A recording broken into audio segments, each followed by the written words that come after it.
Bonjour à tous. Nous allons vous présenter l'article suivant, The French Adaptation of the French Dyslexia Assessment 2, Speech Intelligibility Test. Alors, la BECD est un instrument standardisé pour évaluer la dysarthrie dans son ensemble. Ce test comprend un test d'intelligibilité issu de la French Dyslexia Assessment en anglais. En ce qui concerne le choix des mots et des phrases, le test présente quelques limites. Donc, la fréquence des mots, l'orthographe et la phonétique ne sont pas contrôlées.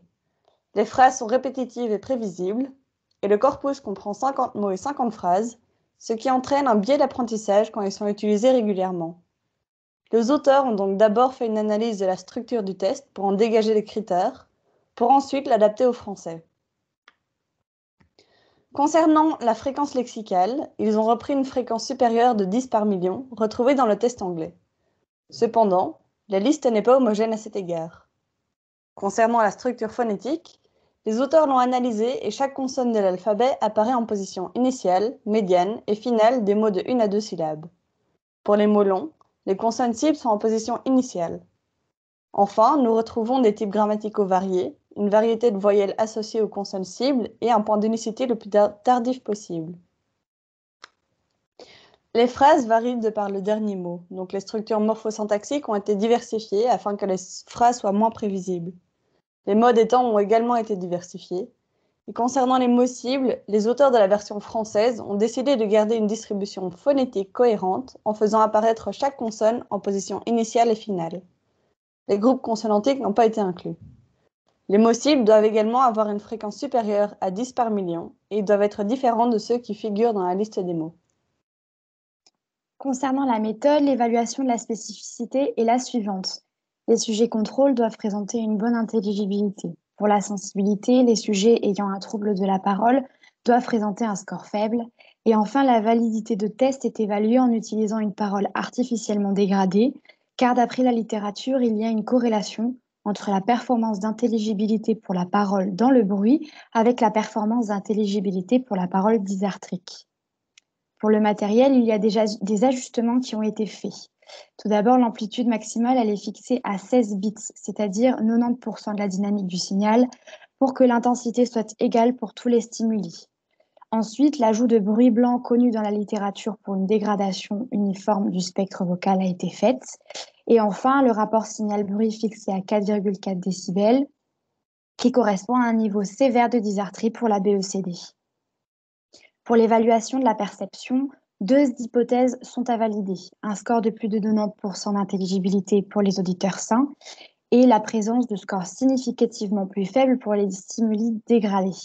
Donc on a 50 locuteurs, 10 items, 2 conditions, items dégradés ou non, 2 séries et 3 auditeurs. 2 biais sont pris en considération. Le biais d'énumération, les blocs sont répartis aléatoirement, et le biais de mémorisation. Un auditeur ne recevra pas le même stimulus dans les deux conditions. Ensuite, l'intensité du volume, elle sera réglée par l'auditeur lui-même. Chaque item est représenté qu'une seule fois et la rédaction sera faite en fonction de ce qu'il entend, même s'il n'entend qu'un seul mot, et il validera l'item s'il n'a rien pu écrire.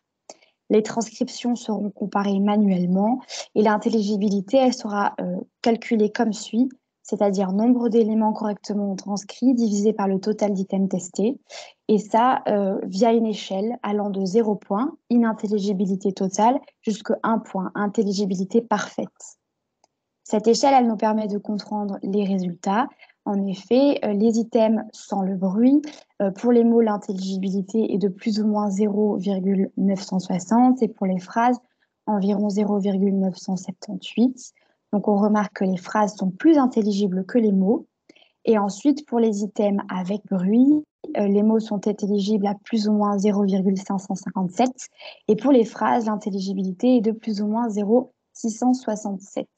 Donc, on remarque que pour les items sans bruit, l'intelligibilité est proche de 1, donc proche de l'intelligibilité parfaite, et donc mieux compris que les items avec bruit.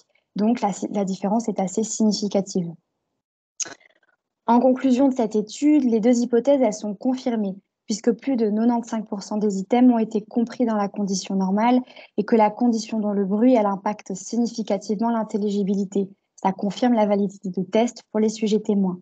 Comme dit précédemment, les phrases, elles sont mieux lues que les mots dans les deux conditions, car il y a plus d'informations lexicales dans celles-ci. Les mots longs sont mieux lus que les mots courts, ce qui peut révéler des dysfonctionnements de la parole si l'effet est inverse d'après les auteurs. Et d'ailleurs, ils proposent deux aménagements possibles, soit modifier les catégories, 7 mots courts puis 3 mots longs, ou alors administrer 3 listes de 10 items et adopter le score intermédiaire. Cependant, cette solution prend plus de temps et ne correspond pas au test original. Ensuite, certains mots sont significativement plus intelligibles et inversement. Et la transcription est meilleure au fur et à mesure des tests. Il y a deux raisons à ça. Soit l'auditeur développe une expertise d'écoute, soit il y a un effet d'apprentissage. Pour terminer cette présentation, nous voyons que les auteurs ont déjà relevé quelques limites. Tous les tests et les statistiques sont basés sur des expériences artificielles et une véritable calibration sur des sujets présentant les troubles de la parole serait nécessaire pour la validation complète du test. Nous avons également relevé d'autres limites, telles que le réglage du casque subjectif qui pourrait biaiser l'évaluation. Il y a peu d'informations sur la graduation et les normes utilisées, et le test semble sensible à l'inattention des auditeurs. Concernant les forces, le test est rapide et le score est directement disponible. Les mots longs peuvent donner des informations concernant la respiration et le réglage du casque est définitif une fois réglé. Merci beaucoup pour votre écoute et voici la référence de l'article.